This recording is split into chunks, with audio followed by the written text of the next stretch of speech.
দর্শক, চট্টগ্রাম এবং কুমিল্লায় বৃষ্টিতে জলাবদ্ধতার চিত্র দেখার চেষ্টা করব সহকর্মীদের কাছ থেকে। আর শুরুতেই যেতে চাই ইবেন মীরের কাছে। তিনি রয়েছেন চট্টগ্রামে। ইবেন, অল্প বৃষ্টিতে যেখানে জলাবদ্ধতার সৃষ্টি হয় সেখানে বর্ষা মৌসুমে কেমনটা হতে পারে সেটা মাথায় রেখে কোনো প্রকার প্রকল্প কি হাতে নেওয়া হয়েছে কিনা? বলতে গেলে আসলে সে ধরনের নতুন করে উদ্যোগ আসলে নেওয়ার যে বিষয়টি সেটি একেবারেই আমরা দেখছি না। পাশাপাশি যেটি আসলে পুরনো প্রজেক্ট যেটি যে জলাবদ্ধতা প্রকল্প সেটিরও আসলে এখন পর্যন্ত কোনো যে দুর্ভোগ দুর্দশা সেটি আসলে কবে নাগাদ শেষ হয় সেটিও আসলে তারা বলতে পারছে না। যেমনটি সংবাদে দেখেছিলেন তখন সেটি ছিল প্রবর্তক মোড়ের আশেপাশে। আর আমি এখন আছি আগ্রাবাদ এলাকা, যেটি অন্য প্রান্ত নগরীর। এই প্রান্তেরও চিত্র একই। এখানে যারা অফিস ছুটি হয়েছে, অফিস ফেরত যারা যাত্রীরা, তারা তাদের যে সীমাহীন দুর্ভোগ আসলে সেটি একেবারেই যারা দুর্ভোগে পড়েছেন তারা ছাড়া অন্যরা আসলে বোঝার উপায় নেই। যেহেতু সকালবেলায় যখন বের হয়েছিলেন তখন বৃষ্টির পরিমাণও ছিল না, বৃষ্টি সামান্য গুড়ি গুড়ি বৃষ্টি ছিল।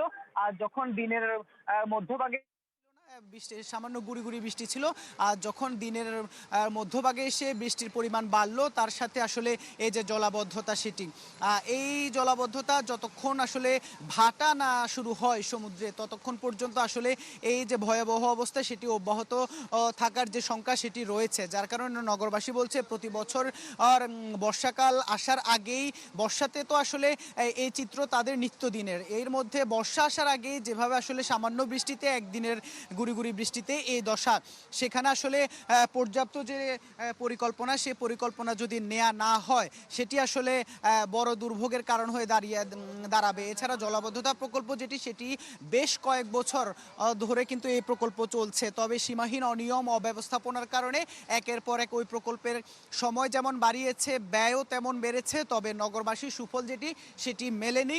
কবে নাগাদ এই জলাবদ্ধতা প্রকল্পের কাজ শেষ হবে সেটিও আসলে সুনির্দিষ্ট করে কেউ বলতে পারছে না।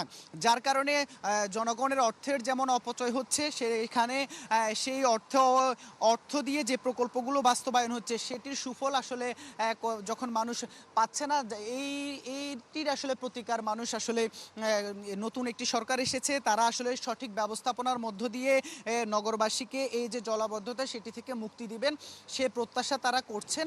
আর এই যে সামনে বর্ষা, সে বর্ষার আগে যেন কিছুটা পরিত্রাণ পায় সে পরিকল্পনা নেওয়ার আহ্বান জানাচ্ছেন নগরবাসী। ইসরাত, ধন্যবাদ আপনাকে ইবেন মীর। আমরা এবার কুমিল্লা যাব। কুমিল্লা থেকে যুক্ত আছেন সহকর্মী জাহিদুর রহমান। জাহিদ, কুমিল্লার কি অবস্থা দেখতে পাচ্ছেন? সেখানেও তো জলাবদ্ধতার সৃষ্টি হয়েছে।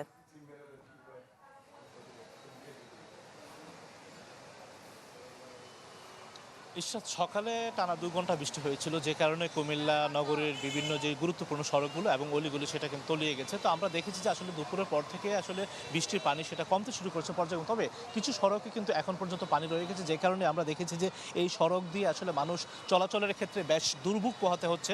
আমরা এই বিষয়টা এখানকার যারা সাধারণ মানুষ তাদের সাথে কথা বলেছিলাম। তারা বলছেন যে বিগত সময়ে যারা সরকারে ছিলেন এবং সিটি কর্পোরেশন মেয়র পদে ছিলেন তারা কিন্তু বিভিন্ন পরিকল্পনার কথা বলেছেন এবং জলাবদ্ধতা নিরসনে বেশ প্রতিশ্রুতিও দিয়েছিলেন, কিন্তু বাস্তবিক অর্থে আসলে তারা সেই প্রতিশ্রুতি বাস্তবায়ন এখন পর্যন্ত দেখাতে পারেননি। যেহেতু নতুন সরকার এসেছে এবং সরকার আসার পর কুমিল্লা সিটি কর্পোরেশন নতুন প্রশাসক দিয়েছে, এখন তারা তার কাছে প্রত্যাশা করছেন যে আসলে সহসাই যেন এই জলাবদ্ধতা নিরসনে তিনি খুব দ্রুত পদক্ষেপ নেন। আমরা দেখেছি যে আজকে কিন্তু কুমিল্লা শিক্ষা বোর্ডের এসএসসি পরীক্ষা ছিল, ইংরেজি দ্বিতীয় পরীক্ষা দিয়েছে। পরীক্ষা শেষে শিক্ষার্থীদের সাথেও কথা বলেছিলাম, তারা বলছেন যে ঝড়ের সময় কিন্তু তারা আসলে আধা ঘন্টা পরীক্ষা দিতে পারেনি বিদ্যুৎ না থাকার কারণে। পরবর্তীতে যখন পরীক্ষা শেষে বের হন তখন তারাও জলাবদ্ধতার কবলে পড়েন এবং আসলে অনেকটা বিভ্রান্ত পড়েন এবং তারা খুব কষ্ট করে বাড়িতে পৌঁছতে হচ্ছে। একইভাবে আমরা সাধারণ যারা মানুষ তাদের সাথে কথা বলেছিলাম, তারা কিন্তু এই ভোগান্তি নিরসনে সরকারকে পদক্ষেপ নেওয়ার দাবি জানিয়েছেন। আসলে আমরা এই মুহূর্তে যেখানটা দাঁড়িয়ে আছি কুমিল্লা নগরীর সালাউদ্দিন মোড় এলাকায়, এখান দিয়ে আমরা দেখছি যে সিএনজি এবং অটোরিকশাগুলো বৃষ্টির